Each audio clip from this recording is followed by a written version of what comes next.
السلام علیکم 79 نیوز کے ساتھ میں ہوں صبا کامران۔ خبر شامل کرتے ہیں کراچی سے۔ راجپوت قومی الائنس پاکستان کی جانب سے ملک بھر میں جشن آزادی بھرپور ملی جوش و جذبے سے منایا گیا۔ راجپوت قومی الائنس پاکستان کے زیر اہتمام محمود آباد منظور کالونی میں 14 اگست کے حوالے سے ایک عظیم الشان تقریب کا انعقاد کیا گیا، جس میں معزز شخصیات سمیت اہل علاقہ نے بڑی تعداد میں شرکت کی۔ شرکت کرنے والوں میں چنیسر ٹاؤن کے چیئرمین فرحان غنی اور وائس چیئرمین ندیم خیالی، سرقمر، پیر ستار شاہ صاحب، راؤ ذوالفقار علی، عباس خان، راؤ کامران، غلام جمالی، سلیم بھائی، انس، راؤ پرویز نے بھی شرکت کی۔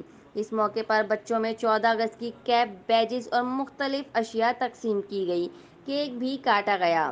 اس موقع پر راجپوت قومی الائنس پاکستان کے مرکزی چیئرمین راؤ ندیم نے کہا کہ میں راجپوت برادری کا تہہ دل سے شکریہ ادا کرتا ہوں، جنہوں نے ملک بھر میں آزادی کا جشن شایان شان طریقے سے منایا۔ راؤ ندیم کا مزید کہنا تھا کہ اپنے آباء و اجداد کی قربانیوں کے بدلے میں ہم نے آزادی حاصل کی۔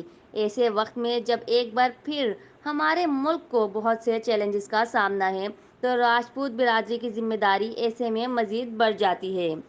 جس طرح ہم نے آزادی حاصل کی، اسی جذبے کے ساتھ ملک کے دفاع کو یقینی بناتے ہوئے ملک کی ترقی میں اہم کردار ادا کریں گے۔ چیئرمین راجپوت قومی الائنس پاکستان چنیسر ٹاؤن کے چیئرمین فرحان غنی اور وائس چیئرمین ندیم خیالی اور دیگر شرکاء کا شکریہ ادا کرتے ہیں۔